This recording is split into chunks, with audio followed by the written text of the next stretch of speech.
एक शादी जो सिर्फ दो लोगों का मिलन नहीं, बल्कि दो परिवारों के सपनों का महल होती है। ढोल नगाड़े, फूलों की सजावट और वो रस्में जिन पर लाखों रुपए पानी की तरह बहा दिए जाते हैं। लेकिन क्या हो जब शहनाई की गूंज थमते ही एक ऐसा सन्नाटा छा जाए जो किसी की पूरी जिंदगी निगल ले। कल्पना कीजिए उस नई नवेली दुल्हन की जो अरमानों के साथ ससुराल की दहलीज लांग दी है, लेकिन वहां उसे प्यार की जगह मिलता है। एक धोखा, एक ऐसा झूठ जिसे छिपाने के लिए 38 लाख रुपए फूंक दिए गए। कानपुर के रावतपुर थाने में खड़ी एक रोती हुई लड़की और उसके हाथ में थमी एक एफआईआर। यह कहानी सिर्फ एक टूटी हुई शादी की नहीं है, यह कहानी है विश्वासघात की, एक अधूरी सुहागरात की और उस काले सच की जिसे चार दीवारों के पीछे दफन करने की कोशिश की गई थी। आज हम खोलेंगे कानपुर के उस हाई प्रोफाइल केस की फाइल जिसने हर किसी को सोचने पर मजबूर कर दिया है। वीडियो में आगे बढ़ने से पहले छोटी सी गुजारिश है, अगर आप हमारे चैनल पर पहली बार आए हैं तो सब्सक्राइब जरूर करें, क्योंकि हम रोज आपके लिए इसी तरह की सच्ची खबरें लाते रहते हैं। दोस्तों, यह मामला है उत्तर प्रदेश के कानपुर का। तारीख है अर्थात 6 फरवरी 2026। स्थान रावतपुर पुलिस थाना। शिकायतकर्ता कानपुर के किशोर नगर की रहने वाली एक 24 वर्षीय युवती है और आरोपी उसका अपना पति, जिसे उसने 7 फेरे लेकर अपना सब कुछ मान लिया था। यह अपराध कोई खून खराबा या डकैती का नहीं है, बल्कि यह अपराध है विश्वास की हत्या का। मामला की जड़ें जुड़ी हैं।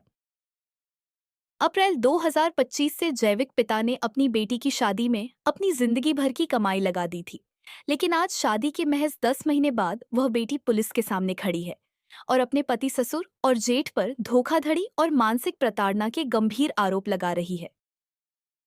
पुलिस ने मामले की गंभीरता को देखते हुए भारतीय न्याय संहिता की धाराओं के तहत मुकदमा दर्ज कर लिया है और जांच की आंच अब हमीरपुर तक पहुंच चुके हैं, जहां का रहने वाला दूल्हा अब फरार बताया जा रहा है।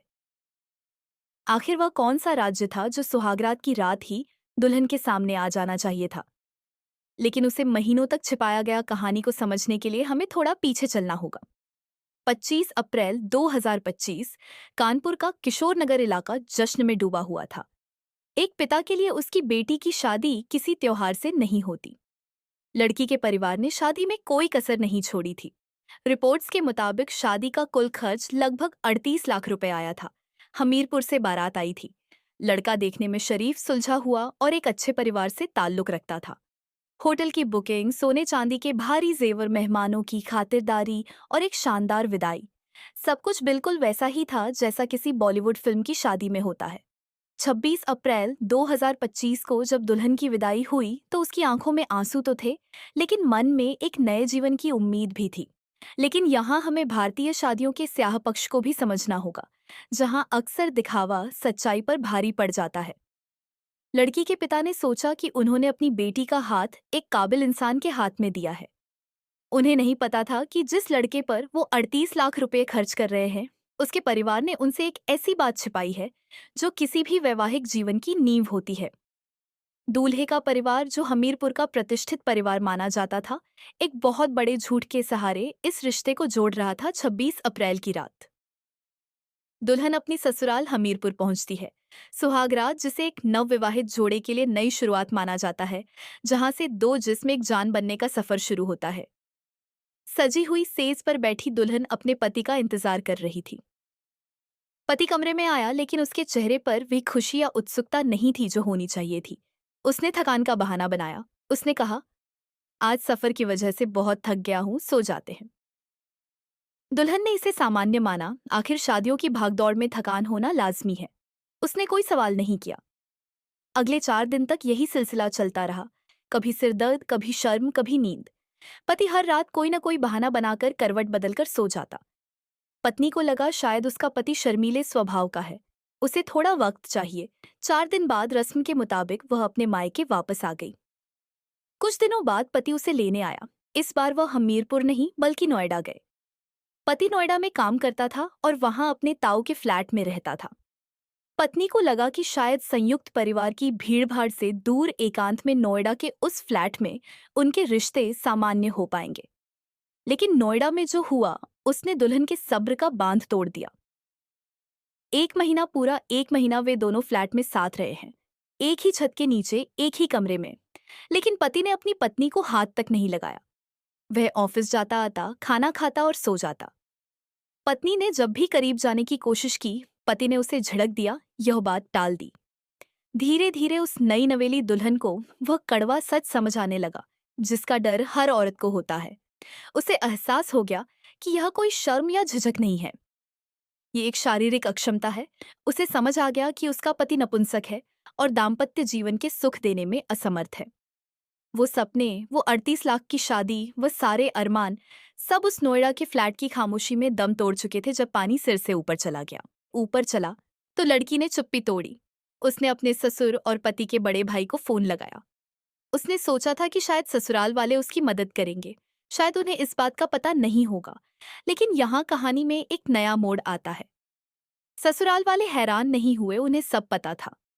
जब लड़की ने अपनी व्यथा सुनाई तो ससुर और ताऊ ने उसे समझाने की बजाय उस पर ही दबाव बनाना शुरू कर दिया।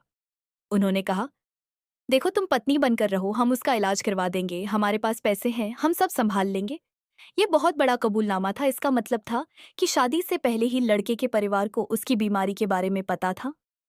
उन्होंने जानबूझकर लड़की वालों को अंधेरे में रखा और हद तो तब हो गई जब इलाज के नाम पर लड़की से ही 5 लाख रुपए की मांग की जाने लगी। जी हाँ, 38 लाख खर्च करवाने के बाद भी ससुराल वालों ने कहा, इलाज के लिए मायके से 5 लाख लेकर आओ। इतना ही नहीं, जब लड़की ने विरोध किया तो उसे धमकी दी गई।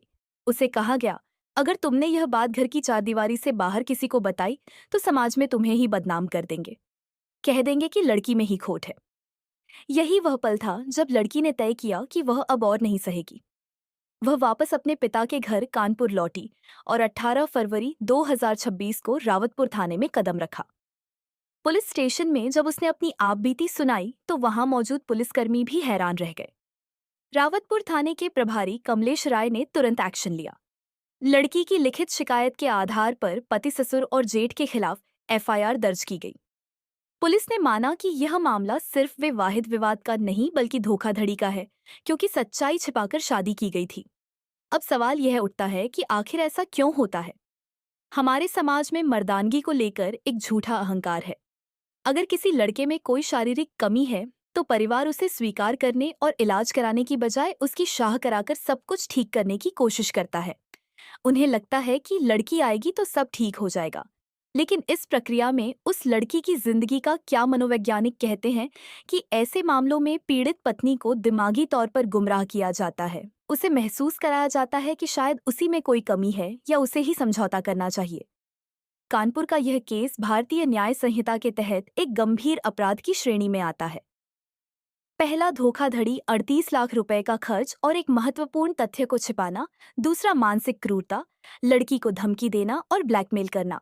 और तीसरा, दहेज प्रताड़ना, आज के नाम पर और 5 लाख मांगना। यह केस एक अधूरी सुहागरात की कहानी से आगे बढ़कर एक आपराधिक षड्यंत्र जैसा लगता है। क्या 38 लाख रुपए सिर्फ एक दिखावा थे क्या? लड़के वालों का मकसद सिर्फ दहेज लेना था, ये जानते हुए भी कि उनका बेटा गृहस्थ जीवन नहीं बता सकता। फिलहाल इस कहानी का अंत अभी बाकी है। पुलिस की एक विशेष टीम हमीरपुर रवाना हो चुकी है। आरोपी पति और उसके परिवार वाले पुलिस की गिरफ्त से बचने की कोशिश कर रहे हैं। लड़की के परिवार का कहना है कि न सिर्फ उनका पैसा बर्बाद हुआ बल्कि उनकी बेटी की जिंदगी भी दांव पर लग गई है। वह अपनी बेटी के लिए इंसाफ चाहते हैं और उन लोगों को आंखों के पीछे देखना चाहते हैं जिन्होंने उनकी मासूमियत का फायदा उठाया। पुलिस हर पहलू की जांच कर रही है। क्या मेडिकल टेस्ट में पति की नपुंसकता साबित होगी? क्या उन धमकियों के सबूत मिलेंगे जो फोन पर दी गई थी कानून की नजर में? अगर शादी से पहले जीवनसाथी की कोई गंभीर बीमारी या अक्षमता छिपाई जाती है तो वह शादी अमान्य हो सकती है और इसे धोखाधड़ी माना जाता है। दोस्तों, कानपुर की इस घटना ने हमें कड़वा सबक दिया है। शादी सिर्फ चमक धमक और लजीज खाने का नाम नहीं है, यह दो जिंदगियों का सवाल है। अगर आप या आपके आसपास कोई ऐसी स्थिति में है जहां शादी के नाम पर सच्चाई छिपाई जा रही है तो आवाज उठाई है। समाज के डर से चुप रहना अपराधी का हौसला बढ़ाता है। जैसा कि इस केस में हुआ, आप इस मामले के बारे में क्या सोचते हैं? क्या लड़के वालों को में हुए पूरे 38 लाख रुपए ब्याज समेत वापस करने चाहिए? अपनी राय नीचे कमेंट में जरूर लिखें। अगर आपको आज का एपिसोड पसंद आया हो तो वीडियो को लाइक करें और चैनल को सब्सक्राइब जरूर करें। क्योंकि हम लाते रहेंगे आपके लिए ऐसे ही सच्ची और रोंगटे खड़े कर देने वाली कहानियां। तब तक के लिए सावधान रहे, सुरक्षित रहे।